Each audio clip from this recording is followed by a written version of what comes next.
Buenas tardes para todos nuestros televidentes. En el día del programa de hoy, Blanco y Negro, tenemos invitados especiales. Aquí tenemos a la doctora Tatiana Alejandra López, especialista en educación virtual y a distancia de la Universidad de los Andes, decano de la Facultad de Ciencias Humanas de la Universidad Católica Oriente, modalidad virtual. Tenemos al doctor Emanuel García, especialista en educación presencial de la Universidad de Antioquia y rector del Colegio Virgen de la Merced.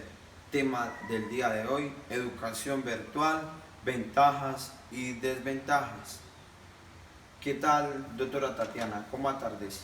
Muy bien, muchas gracias Pedro por la invitación a este programa. De verdad muy contenta de poder estar acá hoy mostrando las ventajas, las bondades del sistema virtual y cómo en el país y para el mundo entero es una gran oportunidad la educación virtual. Usted, doctor Emanuel, ¿cómo ha estado en la tarde de hoy? Muchas gracias, Pedro, por la invitación a su programa. Me alegro mucho y comencemos. Doctora Tatiana, ¿cómo es el contacto con el profesor en la educación virtual? Bueno, en la educación virtual tenemos que se tiende a pensar que hay un contacto muy lejano entre el profesor y el alumno, lo cual yo lo puedo evidenciar en los 7 años que llevo en la educación virtual, que esto no es así, esto depende de cada profesor. Yo por lo menos me apropio de cada estudiante, me comunico con ellos constantemente a través de Skype, a través de videos, les puedo mostrar perfectamente mis conocimientos y no solamente esto, también cuando tienen alguna duda, cuando piensan alguna cuestión, pues yo los puedo responder abiertamente. Entonces considero que como eso que dicen que un contacto muy superficial no existe, porque ahora con tantas herramientas tecnológicas que tenemos se puede lograr fácilmente, inclusive pienso que más fácil porque hay una educación más personalizada.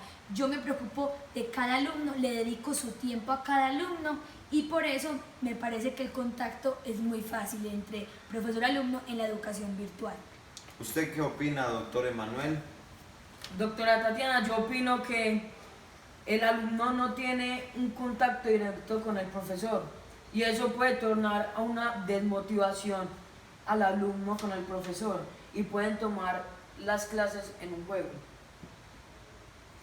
Bueno, en cuanto a las clases, las puedan tomar en un juego, yo creo que también depende mucho de cada alumno, del grado de compromiso que tenga, porque es que eso es a lo que quiere llegar la educación virtual, que la persona, el alumno se apropie de sus conocimientos, que no tenga que estar siempre ahí el profesor pendiente cada instante, sino que él mismo se autoeduque.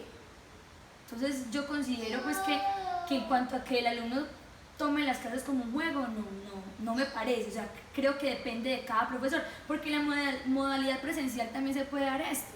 Si no, lo podemos ver cuando el alumno que recocha, el alumno que molesta, se lo toma como un juego. Entonces creo que es muy relativo, doctor Emanuel.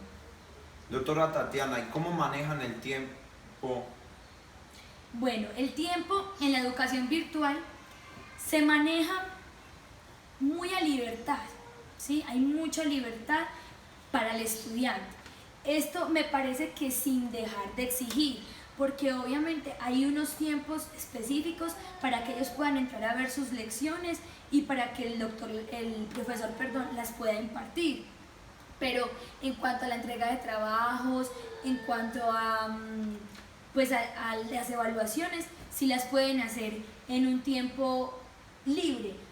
Pues el ejemplo sería el siguiente: ellos tienen una clase de español, el profesor la da, ellos pueden entrar a mirar la clase, hay un tiempo específico, pero la entrega de trabajos, las evaluaciones, las pueden presentar. Por ejemplo, mañana se presenta la evaluación, durante todo el día ellos manejan su tiempo y me parece que es algo muy bueno porque pueden perfectamente organizar sus tiempos para entregar sus trabajos y hacerlo de una manera más ágil y más meditada de cada trabajo, de cada aspecto que tienen que tocar en las evaluaciones.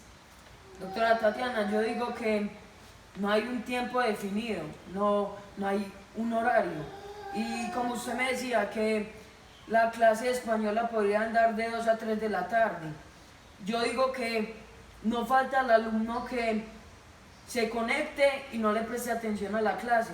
Entonces, a mí no me parece que les den su tiempo, su horario a la manera de ellos. Hay que exigirles y ponerles su horario para que crezcan. Pues sí, a ver, doctor Emanuel, yo en cierta parte entiendo lo que usted dice, porque claro, todos hemos estado acostumbrados a la educación presencial, el profesor, policía que está pendiente de cada alumno. Y esto es muy entendible, inclusive la preocupación de muchos papás, porque nos dicen, bueno, ¿y quién está pendiente del alumno? Pero precisamente eso es lo que quiere fomentar la educación virtual, que la persona se apropie de los conocimientos y que la persona misma sea consciente de que si no pone atención, si no estudia, ¿quién va a perder? Él. ¿Quién va a perder? El estudiante. Porque realmente, si vamos, por ejemplo, a la misma educación presencial, como les decía ahorita, no falta el alumno que vas a jugar, no falta el alumno que vas a no poner cuidado. ¿Y quién se perjudica? Él. Entonces yo pienso que no habría mucha diferencia. Aquí antes lo que se quiere es quitar esa figura de el profesor, mi policía. No, es que el profesor simplemente es un guía y el estudiante lo debe entender. ¿Y cómo se maneja la metodología? Bueno, la metodología es trabajar sin presión, sin la presión de que ahí está el profesor, me va a mirar, ya viene, no sé qué, no. El alumno puede perfectamente comprender sus clases, pensar lo que tiene que responder, investigar.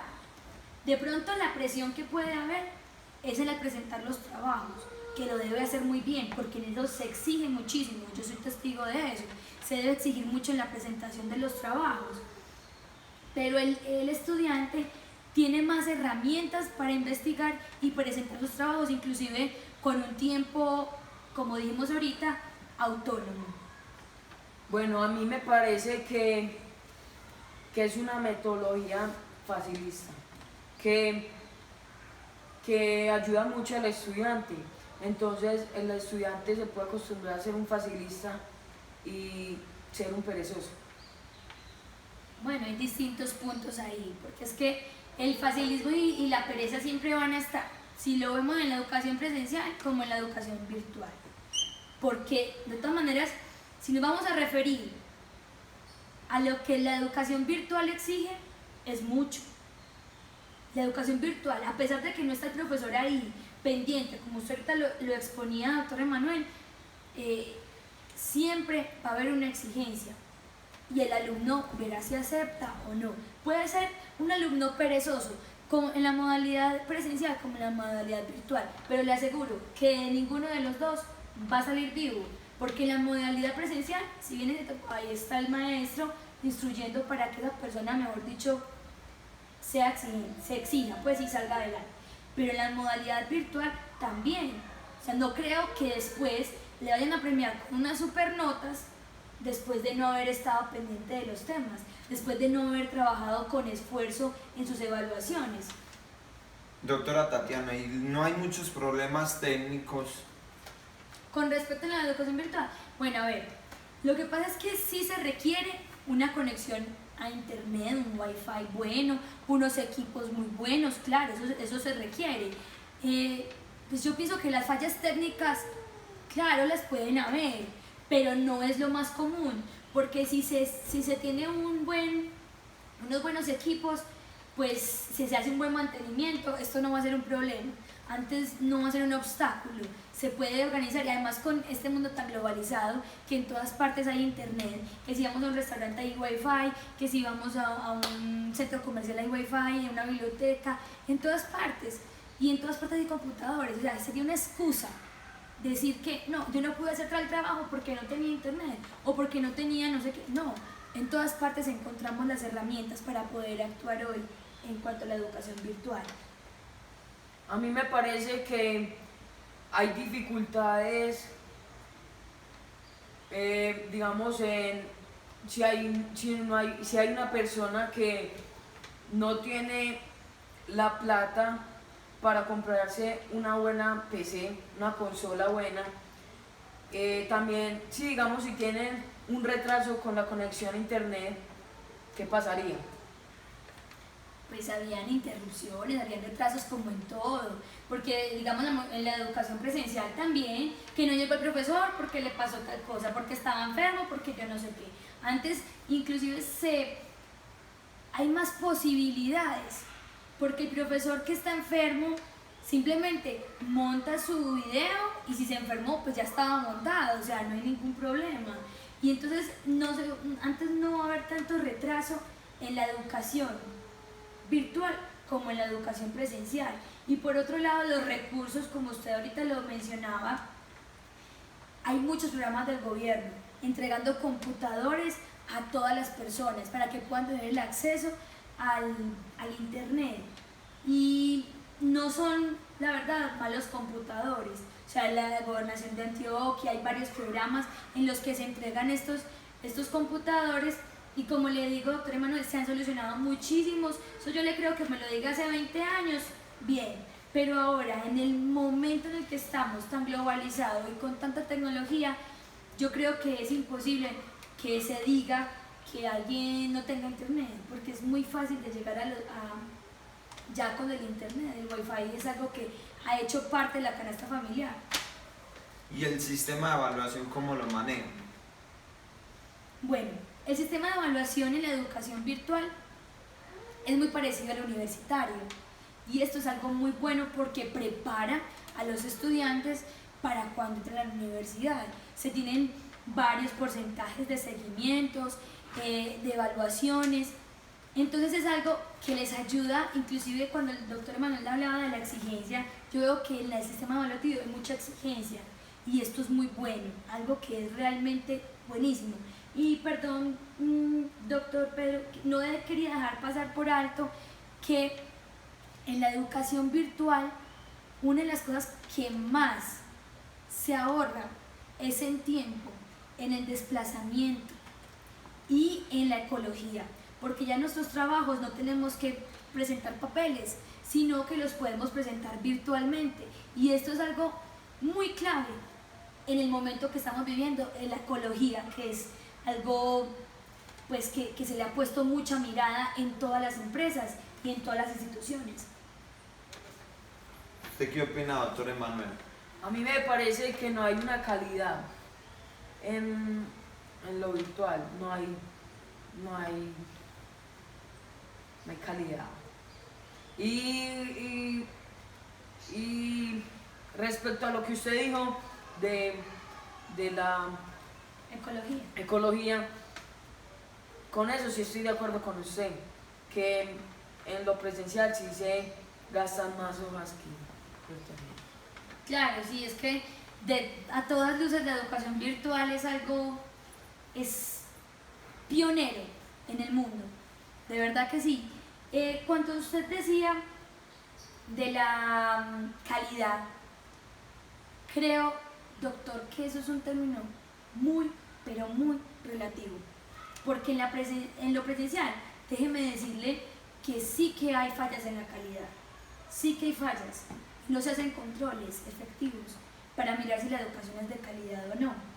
Entonces, si vamos a tachar de una vez como educación virtual baja calidad, yo creo que deberíamos ahondar más, porque obviamente si en lo presencial hay colegios de muy buena calidad, hay colegios de mala calidad, pero en lo virtual no se puede de una vez generalizar y decir es de mala calidad. Me parece que es muy atrevido decir que la educación virtual es de baja calidad, porque si bien es cierto, hay instituciones con muy buenos estándares de calidad, hay instituciones con bajos estándares de calidad.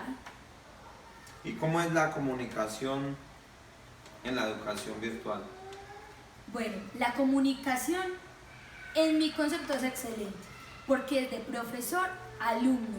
Ahí no están entonces que el resto de niños mirando a ver qué se le va a decir al otro, o gozándoselo, o haciéndole el bullying. No, porque estamos el profesor y yo.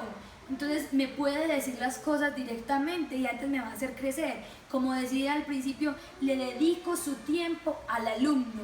Y eso a mí me parece importantísimo en el proceso educativo de cada alumno. Bueno, doctora Tatiana, mi oposición es que, bueno, el profesor le dedica tiempo al alumno, sí, está bien, pero hay otro problema, que no comparte con sus otros compañeros. Entonces, esa persona se va a volver individual y en su vida, cuando salga al mundo, no va a ser capaz de estar con otras personas porque desde pequeño estuvo encerrado en una habitación, enfrente de un computador, con un profesor y nadie a su alrededor ayudándolo. Pero también hay que ser conscientes de algo, doctor Emanuel. En cierta parte estoy de acuerdo con usted, pero si vamos a ver la parte positiva de la educación virtual, miren, en estos momentos la educación en los colegios está muy difícil.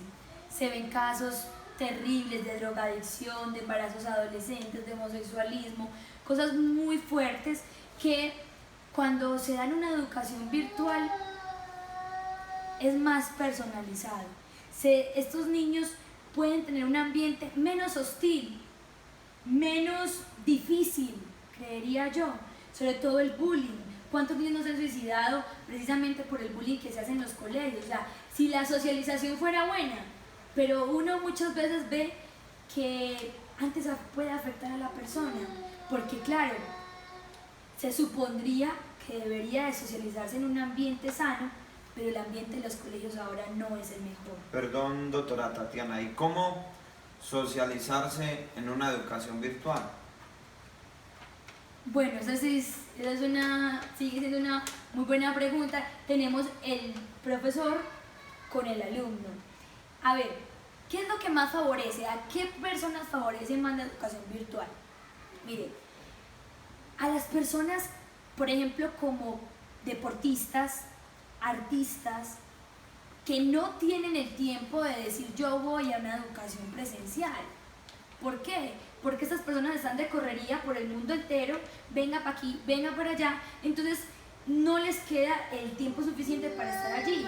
Entonces, como decía el doctor Emanuel, que únicamente están pegados de un computador por el profesor, no, antes al contrario, hace que ellos puedan tomar otro tipo de actividades distintas a la educación, ¿sí? Como por ejemplo el patinaje, el deporte, el baloncesto. Perdón, doctora Tatiana. Sí. Ya que usted se refiere que eso del bullying en los colegios, ¿cierto? Eso también lo podemos ver cotidianamente.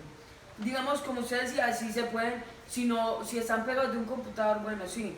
Y si se van a salir al mundo, también en unas clases de basquetbol, en unas clases de patinaje, también se puede ver el bullying, también se puede ver el homosexualismo, se puede ver todo eso. Bueno, muy interesante, sí, doctor Emanuel. La verdad, en ese aspecto estamos muy de acuerdo.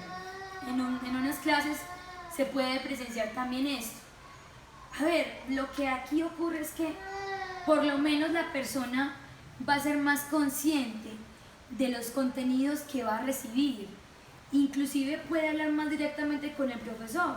Decirle, profesor, esto no me parece lo que me están dando, no me parecen los temas que me están refiriendo. Cuando se trate, por ejemplo, de educación sexual, cuando se trate de cosas que afecten directamente la moral y los valores y los buenos principios. Qué pena, doctora Tatiana, el tiempo se nos agota. Quiero tocar otra cosita, qué pena. Dale, doctora. Si me lo permite, un segundito. Yo quiero decir que la educación virtual, una de las cosas que me parece muy, muy bondadosa, es que se puede llegar a muchas partes del mundo y hasta personas discapacitadas que no tienen la manera de llegar a un lugar presencial, un lugar físico, la pueden recibir desde su hogar sin necesidad de tenerse que desplazar y evitándole, por ejemplo, a las personas discapacitadas tener que ir a algún lugar en la comodidad de su casa, recibir su educación, o por ejemplo un profesor que ya tiene un trabajo puede hacer un doctorado, una especialización de manera virtual, inclusive hasta en otro país. Entonces eso enriquece la cultura, la globalización. Doctor Emanuel, ¿usted qué opina ya para ir terminando el programa, que ya nos quedan 30 segunditos? Bueno, sí, eso de que puede ir a varios países, todo eso, pues sí, las personas discapacitadas, pero también están internados, pues esas personas en estos momentos hay escuelas para personas discapacitadas, ya se les puede dar una educación, no necesariamente si no tienen los recursos para que vayan y se las den a la casa, pues hay partes donde ellos pueden estar y les dan una educación presencial. Son puntos de vista muy diferentes, pero sin embargo las ventajas principales que yo veo acá es cómo se le ayuda a los discapacitados, cómo se le puede ayudar a estas personas que, por ejemplo, cuando van a ir a una universidad en Chile, cuando van a ir a una universidad en Estados Unidos, o inclusive mismo acá en Colombia, y además el bullying que se les hace a los discapacitados. Es que no hay una educación inclusiva, incluyente de las personas discapacitadas, y por eso me parece una buena alternativa la educación virtual, porque les ayuda a ellos a estar más seguros de sus conceptos, a recibir con su profesor y hacerlo de una manera más cómoda y fácil. Perdón, doctora Tatiana, yo digo que en estos momentos no vemos tantas esas cosas virtuales. De pronto, en estos momentos vemos más presencial, pero de pronto yo le creo que en 20 años podremos ver que toda esa gente estudie virtual, pero en ese momento casi todo el mundo está estudiando presencial. Doctor Emanuel y doctora Tatiana, el tiempo se nos agota. Démosle la participación a la señora Claudia acá, que está en el público y tiene una pregunta para hacernos o quiere compartir algo con nosotros. Adelante, señora Claudia. Esta pregunta es para los dos. ¿Será que no se puede hacer un sistema mixto en el que haya ventajas del uno y del otro, de la educación virtual y presencial? Bueno, yo creo que sí es posible. Sí es posible unir las dos educaciones. De hecho, pues la virtual siempre será, en mi caso, que lo que yo más, el campo que manejo, siempre será la mejor opción. Pero no habría ningún problema en poder unir las dos. Digamos un colegio, una sede en la que se tengan sus computadores, se presenten las clases virtuales, las evaluaciones virtuales, pero tengan inclusive otras materias presenciales y los niños estén con otros compañeros como para poder beneficiar lo que ahorita nos decía el doctor Emanuel de la socialización. Un ambiente sano, desde que se garantice un ambiente sano, no me parece que haya ningún problema en que se dé la educación mixta, virtual, presencial, unas materias virtuales, materias presenciales. Inclusive se daría lo que el doctor Emanuel decía, de que el contacto afectivo, bueno, habrá profesores que tendrán esa oportunidad de estar como más cuerpo a cuerpo con el estudiante, sin dejar de ser importante y de ser pues una alternativa muy buena el contacto con el profesor virtual. O sea, me parece que sí se puede llegar a una educación mixta y sería una herramienta maravillosa. ¿Qué opina usted, doctor Emanuel? Yo opino que no, que eso no se puede dar. ¿Por qué? Porque el estudiante, al estar presencial y virtual, puede estar más acosado. Porque, bueno, los horarios, todo eso, más las tareas, los trabajos, los exámenes que le ponen presencialmente, más los virtuales, él puede estar más confundido, se puede confundir más. Doctor Emanuel, yo considero que eso es manejo. Es manejo, no es algo tan complicado. Es que, a ver, con todo respeto, usted ve las cosas muy cerradas, muy complicadas. Y yo no veo ningún problema en que el estudiante le coja el ritmo a lo que es virtual y lo que es presencial y lo sepa trabajar, porque no es algo del otro mundo. Pero es que hay diferentes ritmos. Hay personas que con una enseñada de una solo aprenden de una vez, pero hay gente que tiene que 1, 2, 3 veces no todos tienen la misma capacidad. Hay unas personas que se demoran más, otros a la primera, otros a la tercera, otros a la cuarta y hasta que aprenden. Qué pena, Yo quiero doctor. algo último, perdón. Dale, doctora Tatiana. Ay, qué pena Cortico con que ustedes. O sea, estamos yo retrasados quiero 5 decir, minutos. lo último que quisiera decir, doctor Emanuel, las personas, nadie nació aprendido, nadie. No existe la primera persona que diga, no, yo nací escribiendo, yo nací leyendo. Obviamente, cada persona tiene una capacidad distinta. Antes, por eso la educación virtual ayudaría a que la persona que no le entra la primera el conocimiento, pues mire muchas veces los videos, mire muchas veces los tutoriales, comprenda muchas veces las cosas. Sí, cuando ya están las grabaciones se pueden ver demasiadas veces y hay demasiadas herramientas para que la persona pueda llegar al conocimiento sin tenerse que quedar con lo que el profesor me dio hace un mes. No, es que usted lo puede seguir viendo y puede seguir comprendiendo los temas desde la virtualidad. Gracias, doctora Tatiana, doctor Emanuel. Gracias a todos nuestros televidentes en nuestro programa Blanco y Negro. Dios les pague por nuestra audiencia. Dios me los bendiga.